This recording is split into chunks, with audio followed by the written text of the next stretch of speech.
మరిన్ని అప్డేట్స్ కోసం చూస్తూనే ఉండండి పీ న్యూస్.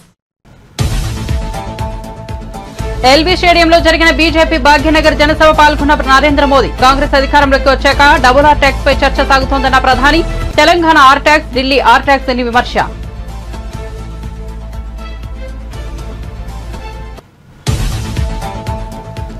పిఠాపురం నియోజకవర్గంలో కోలాహలంగా పవన్ కళ్యాణ్ రోడ్ షో. ఈ ఎన్నికల్లో పిఠాపురం నుంచి పోటీ చేస్తున్న పవన్ కళ్యాణ్ చిత్రాల గ్రామంలో రోడ్ షోకు భారీగా తరలివచ్చిన జనాలు హారతులు పడుతూ పూలు చల్లుతూ జనసేనానికి స్వాగతం.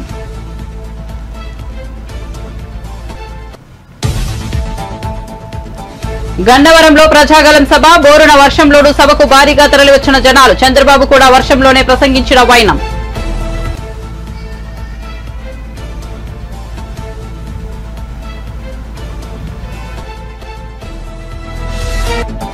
పద్మవిభూషణ్ తీసుకున్న అనంతరం హైదరాబాద్ చేరుకున్న చిరంజీవి శంషాబాద్ విమానాశ్రయంలో మెగాస్టార్ ను పలకరించిన మీడియా ప్రతినిధులు. పవన్ కళ్యాణ్ కోసం పీఠాపురం వెళ్తున్నారనే ప్రచారంలో వాస్తవం లేదని వెల్లడి.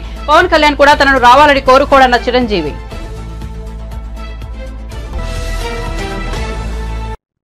ఇక వార్త వివరాల్లోకి వెళ్తే తెలంగాణలో కాంగ్రెస్ అధికారంలోకి వచ్చాక డబుల్ ఆర్ ట్యాక్స్ పై చర్చ సాగుతోందని. ఒక ఆర్ తెలంగాణ అయితే 2 ఆర్ ఢిల్లీ ప్రధాని మోదీ అన్నారు. తాను ఎవరి పేరు చెప్పకపోయినప్పటికీ ముఖ్యమంత్రి వచ్చి వివరణ ఇస్తున్నారని. తెలంగాణ ఆర్ అంటే రజాకారని పేర్కొన్నారు. ఈ డబుల్ ఆర్ కలిసి హైదరాబాద్ ను తెలంగాణను ఏటీఎం చేసేశారని ఆరోపించారు.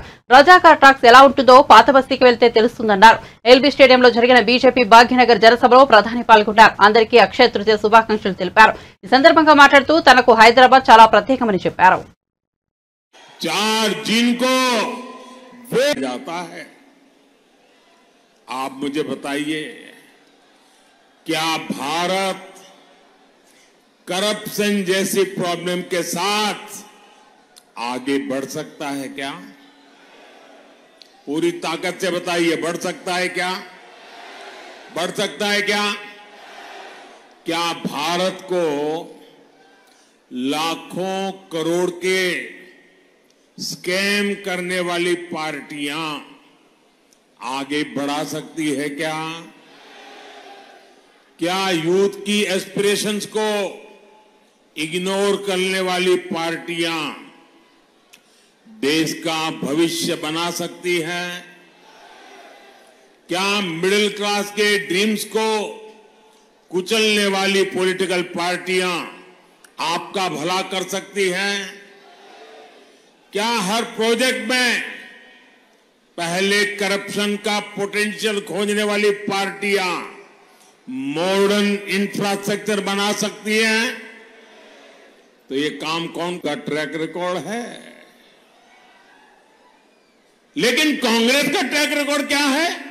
क्या जरा इस तरफ से मुझे जो कोई अनजान पंजा कांग्रेस के मैनिफेस्टो में मिडिल क्लास के लिए जरा सा भी विचार नहीं किया गया है।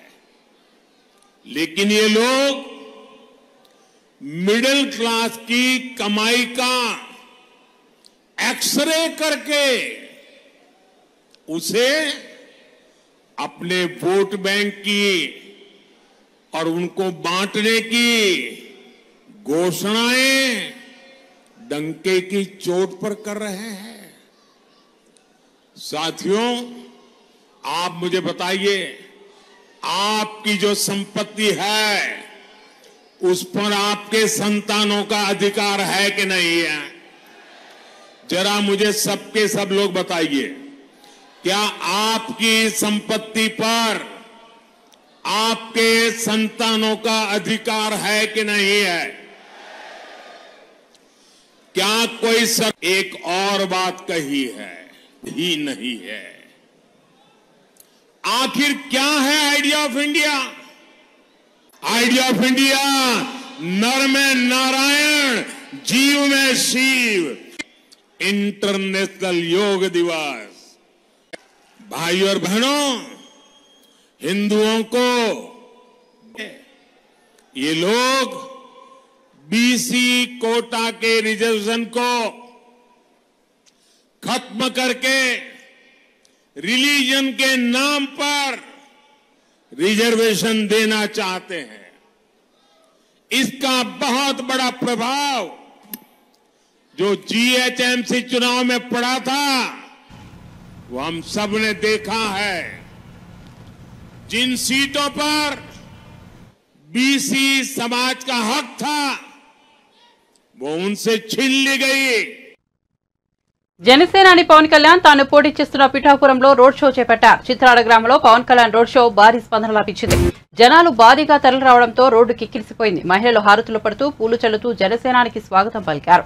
పవన్ తో పాటు ఈ రోడ్ షోలో Pithapuram TDP incharge SVSN Varma, Kakinada Lok Sabha స్థానం నుంచి జనసేన అభ్యర్థి తంగెళ్ల ఉదయ్ శ్రీనివాస్ కూడా పాల్గొన్నారు. ఈ సందర్భంగా పవన్ మాట్లాడుతూ పిఠాపురం నియోజకవర్గంలో ఉన్న సమస్యలు తనకు తెలుసునని, తాను గెలిచాక వాటిని పరిష్కరిస్తారని, పిఠాపురంను ఒక ఆదర్శ నియోజకవర్గంగా తీర్చిదిద్దుతానని హామీ ఇచ్చారు.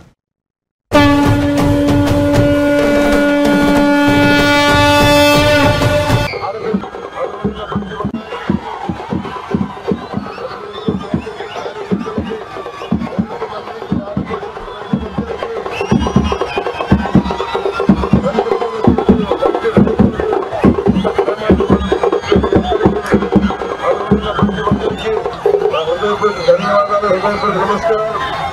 మన పిఠాపురం భవిష్యత్తు, ఆంధ్రప్రదేశ్ భవిష్యత్తు మన పిఠాపురం మీద ఆధారపడి నేను బలమైన మెజారిటీ తోటి మీరు నాకు ఎన్నికలుగా నిలబడాలి. మేమందరి కోసం సమిష్టిగా దశాబ్దం ఏ పదవి లేకుండా పార్టీని నడుపుతూ ఉన్నాం. భవిష్యత్తులో మన ఆంధ్రప్రదేశ్ భవిష్యత్తు మన పిఠాపురం ఉద్దేశిస్తుంది. అందుకని మనస్ఫూర్తిగా మీ ఆశీస్సులు పూర్వీకులు కావాలి, ఆశీర్వచనాలు కావాలని కోరుకుంటూ ప్రతి సమస్య మీద బలమైన స్పందనిచ్చి పరిష్కార మార్గం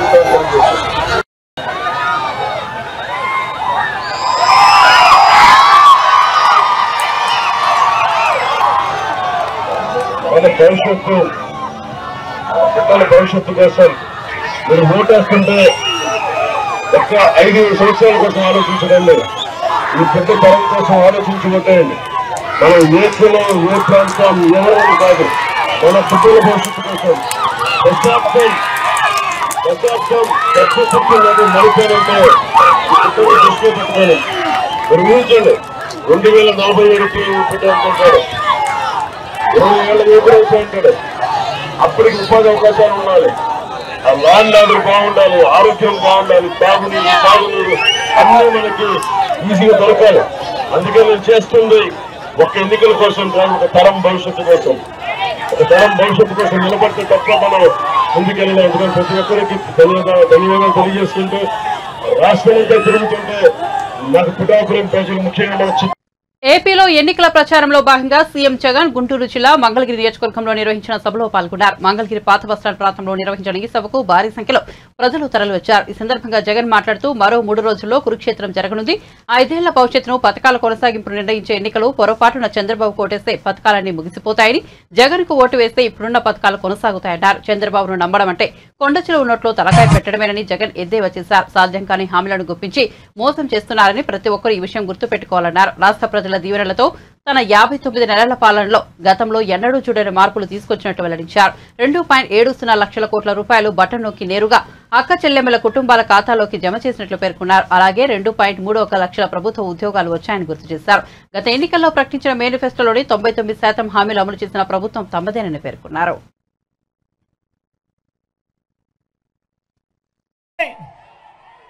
జగన్కు ఓటు వేస్తే పథకాలన్నీ కొనసాగింపు, ఇంటింటి అభివృద్ధి. అదే పొరపాటున చంద్రబాబుకు ఓటు వేస్తే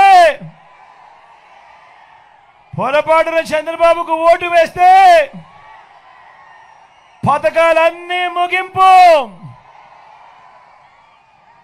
మళ్ళీ మోసపోవటం. ఇదే చరిత్ర చెబుతా ఉన్న సత్యం. ఇదే సాధ్యం కాని హామీలతో ఆయన ఇచ్చిన మేనిఫెస్టోకు ఇదే అర్థం. పొరపాటున చంద్రబాబుకు ఓటు వేయడం అంటే, పొరపాటున చంద్రబాబును నమ్మటము అనంటే కొండ చిలువ నోట్లో తలకాయ పెట్టడమే అన్నది. ప్రతి ఒక్కరిని కూడా ముందుకు వేస్తే ఓ ఆర్బీకే వ్యవస్థ రైతులను లాయర్లకు కూడా ఈరోజు లా నేస్తం. నేను అడుగుతా ఉన్నా, మిమ్మల్ని అందరినీ అడుగుతా ఉన్నా, ప్రతి ఒక్కరిని అడుగుతా ఉన్నా, గతంలో ఈ మాదిరిగా పేదలకు తోడుగా ఉండి చెయ్యి పట్టుకొని నడిపిస్తూ స్వయం ఉపాధి రంగానికి ఇంతగా అండగా ఉన్న ప్రభుత్వం గతంలో ఎప్పుడైనా జరిగిందా అని అడుగుతా ఉన్నాడు.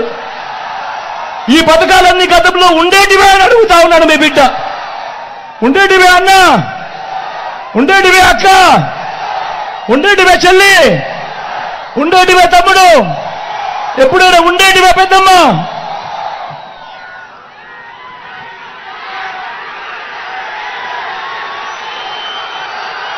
ఏ పేదవాడు అప్పుల పాలు కాకూడదు, ఏ పేదవాడు వైద్యం అందక ఇబ్బంది పడకూడదు, ఏ పేదవాడు వైద్యం అందక అప్పుల పాలయ్యే పరిస్థితి ఏ పేదవాడికి రాకూడదు అని మొట్టమొదటిసారిగా ఈ 59 నెలల కాలంలో గతంలో ఎప్పుడూ జరగని విధంగా ఈరోజు ఆరోగ్యశ్రీని విస్తరించాం.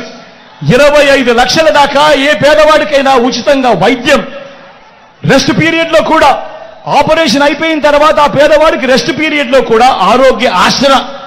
ఈ రోజు ప్రతి పేదవాడికి అండగా పిల్లలు ఎక్కడికి బయటికి వెళ్ళినా కూడా ఇదే చంద్రబాబు నాయుడు గారు 14 సంవత్సరాలు ఆయన అధికారంలో ఉన్నా కూడా ఏ రోజు ఏ పేదకు గుర్తుకొచ్చే ఒక్క పథకము పెట్టలేదు అనంటే, ఏ పేదకు గుర్తుకొచ్చే ఒక్క మంచి కూడా ఆయన చెయ్యలేదు అనంటే ఆయన పాలన ఎలా ఉండేది అని చెప్పి ఒక్కసారి గమనించమని అడుగుతా ఉన్నా.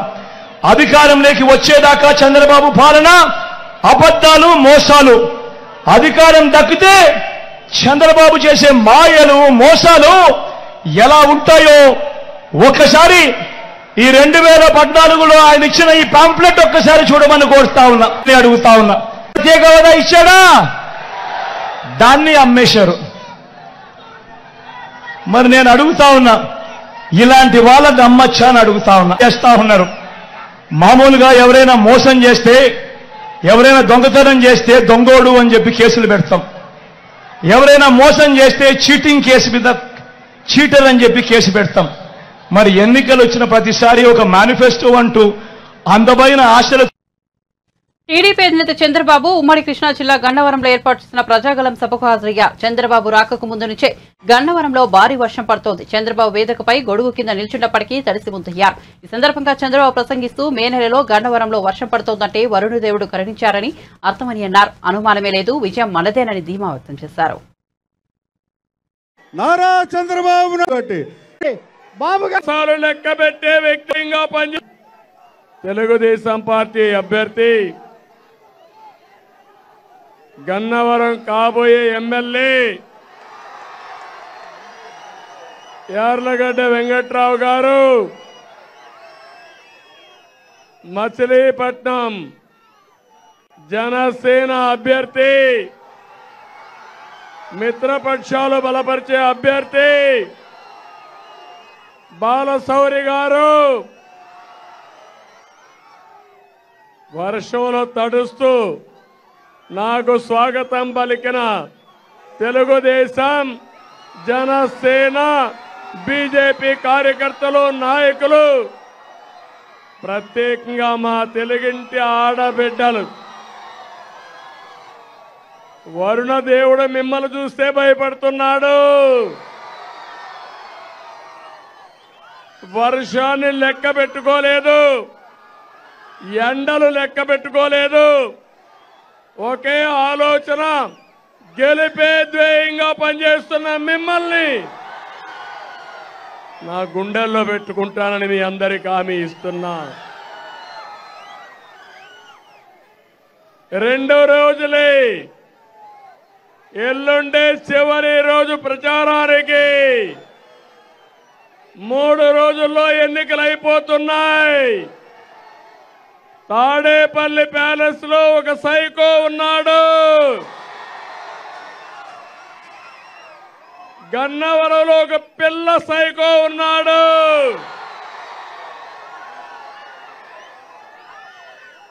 కబద్దార్ గుర్తుపెట్టుకోండి.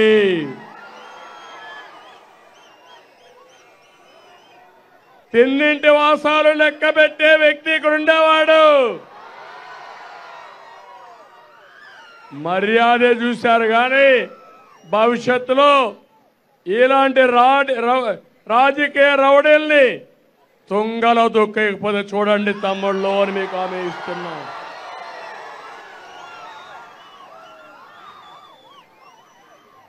యార్లగడ్డ వెంకట్రావు చదువుకున్న వ్యక్తి, రాజకీయాలు ఆధారంగా చేసుకోలేదు.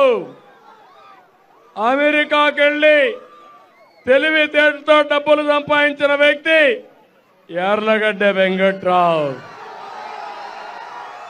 ఇక్కడ ఉండే సైకో రౌడీజం చేసి భూ కబ్జాలు చేసి డబ్బులు సంపాదించిన వ్యక్తి. అందుకే హామీ ఇస్తున్నా, ఇక్కడ మేము కానీ మా మిత్రుడు పవర్ స్టార్ పవన్ కళ్యాణ్ గారు ప్రజలు గెలవాలి, రాష్ట్రం నిలబడాలి, మీ పిల్లల భవిష్యత్తు వెలగాలి, అదే మా ఆలోచన. ఆ ఆలోచన కోసమే పనిచేస్తున్నాం. ఈరోజు నేను చూస్తున్నా ఎక్కడ పోయినా ఉధృతంగా ఉంది, ఏమి అనుమానం లేదు. వైసీపీకి డిపాజిట్ కూడా రావు. తాను అడిగిన ప్రశ్నలకు సీఎం జగన్ సూటిగా సమాధానం చెప్పాలని ఏపీపీసీసీ అధ్యక్షులు కడప ఎంపీ అభ్యర్థి షర్మిల డిమాండ్ చేశారు. కడపలో నిర్వహించిన విలేకరుల సమావేశంలో ఆమె మాట్లాడుతూ కంటతడి పెట్టుకున్నారు. రాజకీయ కాంక్షతోనే కడపలో పోటీ చేస్తున్నానని జగన్ అంటున్నారు. నన్ను రాజకీయాల్లోకి తెచ్చింది జగనన్న కాదా? జైల్లో ఉన్నప్పుడు నన్ను పాదయాత్ర చేయమన్నది మీరు కాదా? నా భర్త పిల్లల్ని వదిలేసి 1000 కిలోమీటర్ల మేర పాదయాత్ర చేశా. మీ భవిష్యత్ కోసం నా కాలికి గాయమైనా వెనక్కి తగ్గలేదు. పాదయాత్ర సమయంలో వైఎస్ఆర్సీపీ అంతా నా చుట్టే తిరిగిందే. నాకే రాజకీయ కాంక్ష ఉంటే వైఎస్ఆర్సీపీని నేను హైజాక్ చేసేదాన్ని కదా. మీ నుంచి పైసా సాయం కోరినట్టయినా నిరూపించగలరా? మీరు వైఎస్ఆర్ కొడుకునని ఎందుకు మర్చిపోతున్నారు? ప్రపంచంలో రాజకీయ విభేదాలు ఉన్న వాళ్ళు చాలా మంది ఒకే కుటుంబంలో ఉన్నారు. వేర్వేరు పార్టీలో ఉండి ఒకే కుటుంబంలో కొనసాగుతున్న వారు చాలా మంది ఉన్నారని షర్మిల ఇటీవలే జగన్ ఇంటర్వ్యూలో చేసిన వ్యాఖ్యలకు కౌంటర్ ఇచ్చారు.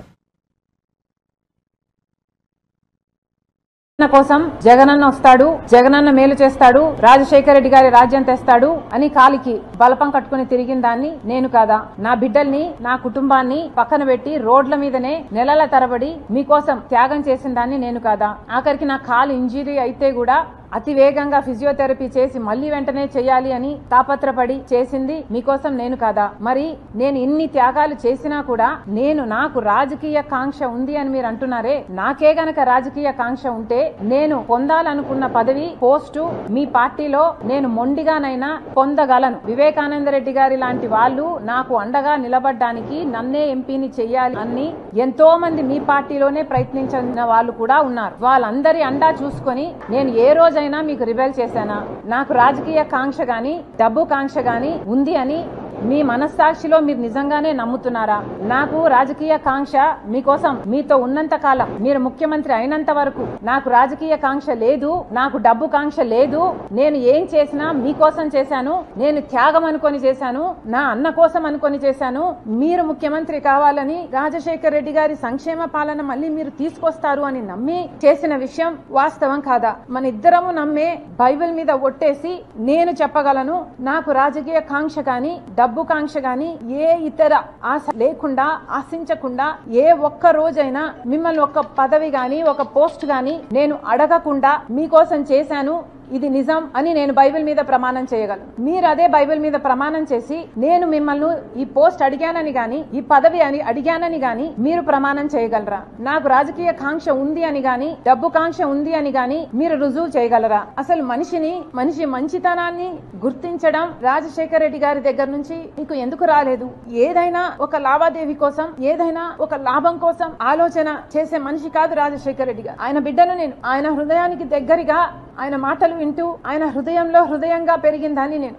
ఆయన ఆశయాల కోసం ఆయన ఏ రకంగా అయితే త్యాగం చేసే మనసు ఆయనకుందో ఆ రకంగానే నేను కూడా ఆలోచన చేయాలి, ఆ రకంగానే మీకు నేను సహాయపడాలి. అంత నిస్వార్థంగా మీకోసం నేను త్యాగం చేశాను, మీకోసం నేను నిలబడడం జరిగింది. ఎంత బహిరంగంగా రాజకీయ కాంక్ష వల్ల నెపోటిజం అంటున్నారే.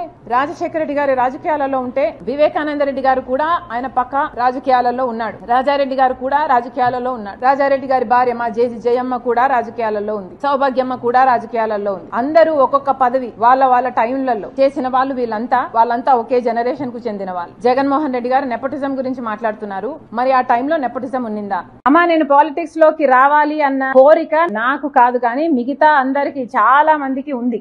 ఈ పాప పాలిటిక్స్ లో షైన్ అవుతుంది, ఈ పాప నీకు బలం అవుతుంది, ఈ పాప పార్టీకి మంచిది అవుతుంది అన్న ఒపీనియన్ జగన్మోహన్ రెడ్డి గారికి వందల సంఖ్యలో చేస్తుంటారు. అమ్మ కూడా చేసింది. అమ్మకు కూడా జగన్మోహన్ రెడ్డి గారు నన్ను ఎంపీని చేస్తాను అని మాట ఇచ్చారు. తర్వాత అమ్మ అడుగుతూ వచ్చింది తప్ప ఎంపీని చెయ్యి అని నేను ఒక్క రోజు కూడా జగన్మోహన్ రెడ్డి గారిని నాకు ఈ పదవి ఇమ్మనని గాని, నాకు ఈ పోస్ట్ ఇ అని గాని నేను ఒక్క రోజు కూడా నా నోరు తెరిచి అడిగిన పాపాన పోలేదు. ఎందుకంటే నాకు తెలుసు ఆయనకి ఇష్టం లేదు అని. ఏదైనా అన్నకి ఇష్టం లేదులే, అన్న వదిలేద్దాంలే, అన్న అడిగాడు చేద్దాంలే, అన్న కోసంలే, అన్న అని పిచ్చి పట్టిన దాని మాదిరి నేను చేశాను.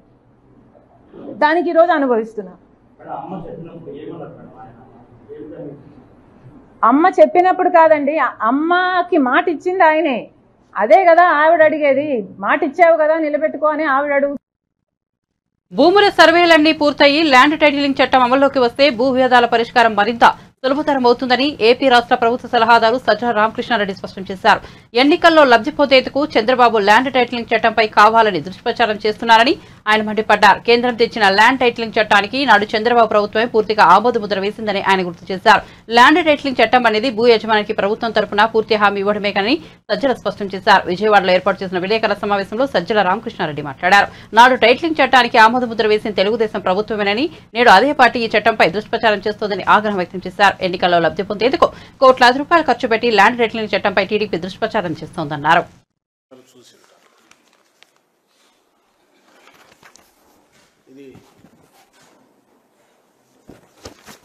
ఇది చూస్తే సహజంగానే ఏదో జరిగిపోతుంది, ప్రళయం వస్తుందేమో, ఏమైపోతుందో అనేది పెట్టారు. కానీ ఇది ప్రకటన అనడం నేను తప్పు. ఎక్కడ కానీ పొరపాటు మీరు గమనిస్తే అడ్వర్టైజ్మెంట్ అని కానీ ఎవరు ఇష్యూ చేశారో తెలియదు. మరి ఇది రామోజీరావు భయపెడుతున్నాడా, ఇంకొకరు భయపెడుతున్నాడో దీంట్లో తెలియదు. రామోజీరావు పత్రిక కాబట్టి రామోజీరావు అనుకోవాలి. పోనీ అలా అనుకుందామంటే రాధాకృష్ణ అదే పెట్టాడు. దీంట్లో కూడా ఎక్కడా లేదు, ఎవరిచ్చారో లేదు ఈ భయపెట్టే ప్రకటన. కింద చంద్రబాబు ఉన్నాడు కాబట్టి, ఈ గుర్తులు ఉన్నాయి కాబట్టి ఇది వీళ్ళు ఇచ్చారని అనుకోవాలి. ఏం రాశారంటే దీంట్లో మీ భూమి మీది కాదు, ల్యాండ్ టైటిలింగ్ చట్టంతో జరగబోయేది ఇదే, జగన్ దుర్మార్గ చట్టంతో కింద కొన్ని మళ్ళీ బాబుని రప్పిద్దామని అన్నారు. వీళ్ళ దిక్కుమాలిన దీనిల కోసం ఏ రకంగా ఎక్కడికి జారుతుపోతున్నారనేది చూడాలంటే ఇది ఒకటి. దీంట్లో ఇచ్చారు, ఇది జనరల్ పత్రిక ప్రకటన. ఎక్కడ కానీ ఎవరు ఇచ్చారో లేదు, అడ్వర్టైజ్మెంట్ అనేది లేదు. ఒక్క ఈ పత్రికలో మాత్రమే వాళ్ళ పాలసీ అనుకుంటా అడ్వర్టైజ్మెంట్ అని ఉంది, రాశారు. ఇష్యూడ్ బై తెలుగుదేశం పార్టీ అని ఇక్కడ ఉన్నారు. అంటే నేను దీంతోనే ఎందుకు మొదలు పెడుతున్నా అంటే, ఒకటి దీంట్లో ఉన్న కంటెంట్, వీళ్ళు మనుషుల పిశాచాల, రాక్షసులు కూడా కాదు. ప్రజల జీవితాలతో ఎందుకు ఆడుకోవాలనుకుంటున్నారు? ప్రజల జీవితాలతో, రాష్ట్ర ప్రజల జీవితాలతో ఏమాత్రం ఎంతో కొంత ఆస్తి ఉన్నా, స్థిరాస్తి ఉంటే వాళ్లను భయపెట్టి భయభ్రాంతములు చేసి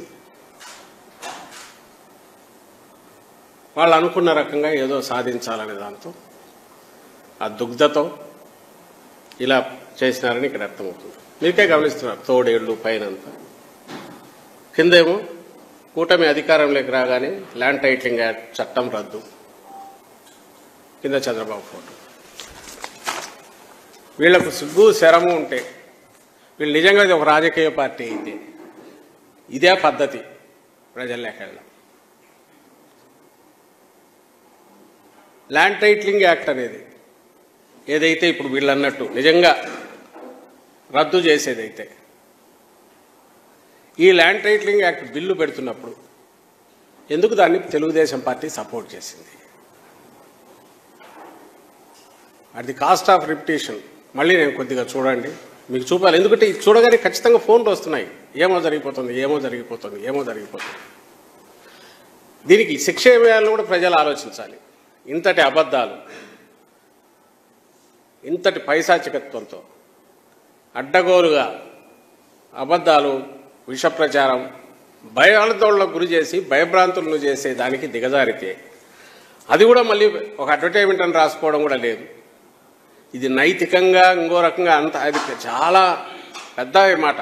వీ కాంట్ ఎక్స్పెక్ట్ ఇలాంటి దిగజారుడు బురదగుంటలో లేదా సెప్టిక్ ట్యాంక్లో పడి దొర్లుకునే చంద్రబాబు నాయుడు కానీ ఆ ముఠా కానీ వాళ్ళకి అంత అదేదో పెద్ద. తాను రాజకీయాలకు అతీతమని పద్మవిభూషణ్ గ్రహీత మెగాస్టార్ చిరంజీవి అన్నారు. శుక్రవారం ఆయన ఢిల్లీ నుంచి హైదరాబాద్ చేరుకున్నారు. భారత రెండో అత్యున్నత పురస్కారాన్ని అందుకున్నారు. హైదరాబాద్ చేరుకున్న చిరంజీవిని శంషాబాద్ విమానాశ్రయంలో మీడియా పలకరించింది. ఈ సందర్భంగా ఆయన మాట్లాడుతూ తాను రాజకీయాలకు అతీతంగా ఉంటానని చెప్పారు. తాను తన తమ్ముడు పవన్ కళ్యాణ్ కు మద్దతుగా పిఠాపురం వెళ్తున్నాననే ప్రచారంలో వాస్తవం లేదన్నారు. పిఠాపురానికి తాను రావాలని కళ్యాణ్ కోరుకోడన్నారు. కళ్యాణ్ బాబు ఎప్పుడూ బాగుండాలని, జీవితంలో అనుకున్నది సాధించాలని కోరుకుంటానన్నారు. మా తమ్ముడు రాజకీయంగా ఎదగాలని మా కుటుంబం మనస్ఫూర్తిగా కోరుకుంటోందన్నారు. స్వర్గీయ ఎన్టీఆర్ భారతరత్నకు అర్హులు అన్నారు. కూటమి ప్రభుత్వం వస్తే ఎన్టీఆర్ కు భారతరత్నపై ఆలోచన చేయాలని కోరారు. మీరంతా ఎంతమంది వస్తారని థ్యాంక్ యూ ఫర్ కమింగ్. ఈ రోజున నిజం చెప్పాలంటే చాలా చాలా ఆనందంగా ఉంది. 45 సంవత్సరాల సుదీర్ఘ ఈ కళా సేవకి కేంద్ర ప్రభుత్వం గుర్తించి ఈ పద్మవిభూషణ్ అవార్డు ఇవ్వటం నిజంగా చాలా ఆనందంగా, సంతోషంగా ఉంది. సో భారత ప్రభుత్వానికి దానికి వెనకుండి ఈ అవార్డు రావడానికి కారణభూతమైన ప్రతి ఒక్కరికి నా హృదయపూర్వక ధన్యవాదాలు తెలియజేస్తున్నాను. అండ్ ముఖ్యంగా ఈ అవార్డు రావటం వెనుకాల నా కృషి, నా కళాసేవ ఈ సమాజానికి ఎంతో కొంత ఇతోధికంగా నేను చేసినటువంటి సేవలు ఇవన్నీ పక్కన పెడితే నన్ను గుండెలో పెట్టుకుని ఆదరించి ప్రేమించినటువంటి నా అభిమానులు, అలాగే ప్రేక్షకులు, అలాగే నాకు ఎన్నో అవకాశాలు ఇచ్చి ఈ రోజున నన్ను నేను ఇలాగా తీర్చిదిద్దుకోవడానికి కారణభూతమైనటువంటి నా డైరెక్టర్స్కి, నా నిర్మాతలకి, నా ఇతర టెక్నీషియన్స్కి, ప్రతి ఒక్కరికి ఎవరైతే దోహదపడ్డారో ప్రతి ఒక్కరికి నేను ధన్యవాదాలు తెలియజేసుకుంటూ ఈ అవార్డు ఇదంతా వారి సహకారం నేను ఈ ఎత్తుకు ఎదగడానికి కారణమైనటువంటి వారందరిదీ. కాబట్టి ఈ సందర్భంగా మరొకసారి నా సంతోషాన్ని తెలియజేసుకుంటూ నేను ధన్యవాదాలు తెలియజేస్తాను. నిజంగా ఇది వారికి ఎంతైనా రావడం సముచితం, రావాలని నేను కూడా మనస్ఫూర్తిగా అభిలషిస్తున్నాను, రావాలని కోరుకుంటున్నాను. అది ప్రభుత్వ పరంగా చేస్తే కనుక త్వరితగతిన అది సహకారం అవుతుంది. అండ్ డెఫినెట్గా ఎంతైనా సరే అటు ఎంజీఆర్ గారికి వచ్చినప్పుడు వీరికి రావడం కూడా అంతకంత సముచితం అండ్ అది ఆనందదాయకం. దానికి నేను ఎదురు చూస్తుంటాను, నేను కోరుకుంటున్నాను రామారావు గారికి భారతరత్న రావాలి. నేను రాజకీయంగా అతీతంగా ఉన్నాను అనుకోవచ్చు. తర్వాత పిఠాపురానికి నేను వెళ్ళటం లేదని అది ముందుచ్చేది. ఇది మీడియాలో మీరు ఎందుకో స్పెక్యులేట్ చేశారని మీరు పెంచి పోషించారు దానికి సమాధానం చెప్పాల్సిన అవసరం నాకు లేదు. నేను వెళ్ళటలేదు. బాబు మా కళ్యాణ్ బాబు దాన్ని రమ్మని ఎప్పుడూ కోరుకోలేదు. నా కంఫర్ట్ని వదిలేస్తాడు. అండ్ తను బాగుండాలి, తన జీవితంలో అనుకున్నది కోరి సాధించాలన్న అభిలషిస్తాను. నేను ఆశీస్సు అందజేస్తాను. దానికి నేను తనతో పాటు నేను ఉన్నాను అని చెప్పేందుకు మొన్న ఒక వీడియో బయట ఇచ్చాను. అండ్ ఖచ్చితంగా మా తమ్ముడి యొక్క అభివృద్ధిని, మా తమ్ముడు రాజకీయంగా ఎదగడానికి ఎప్పుడు మా కుటుంబ సభ్యులు మేము మనస్ఫూర్తిగా మనసావాచ కోరుకుంటాం. బులెటిన్ ముగించే ముందు హెడ్లైన్స్ మరోసారి చూద్దాం. ఎల్బీ స్టేడియంలో జరిగిన బీజేపీ భాగ్యనగర్ జనసభలో పాల్గొన్న నరేంద్ర మోదీ. కాంగ్రెస్ అధికారంలోకి వచ్చాక డబుల్ ఆర్ ట్యాక్స్ పై చర్చ సాగుతుందన్న ప్రధాని.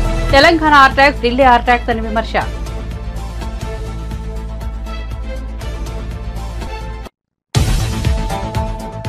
పిఠాపురం నియోజకవర్గంలో కోలాహలంగా పవన్ కళ్యాణ్ రోడ్ షో. ఈ ఎన్నికల్లో పిఠాపురం నుంచి పోటీ చేస్తున్న పవన్ కళ్యాణ్ చిత్రాల గ్రామంలో రోడ్ షోకు భారీగా తరలివచ్చిన జనాలు హారతులు పడుతూ పూలు చల్లుతూ జనసేనానికి స్వాగతం.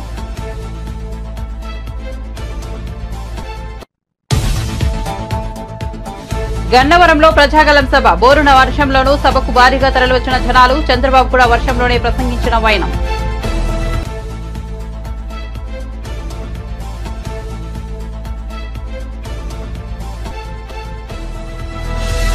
పద్మవిభూషణ్ తీసుకున్న అనంతరం హైదరాబాద్ చేరుకున్న చిరంజీవి శంషాబాద్ విమానాశ్రయంలో మెగాస్టార్ ను పలకరించిన మీడియా ప్రతినిధులు పవన్ కళ్యాణ్ కోసం పిఠాపురం వెళ్తున్నారనే ప్రచారంలో వాస్తవం లేదని వెల్లడి. పవన్ కళ్యాణ్ కూడా తనను రావాలని కోరుకోడన్న చిరంజీవి.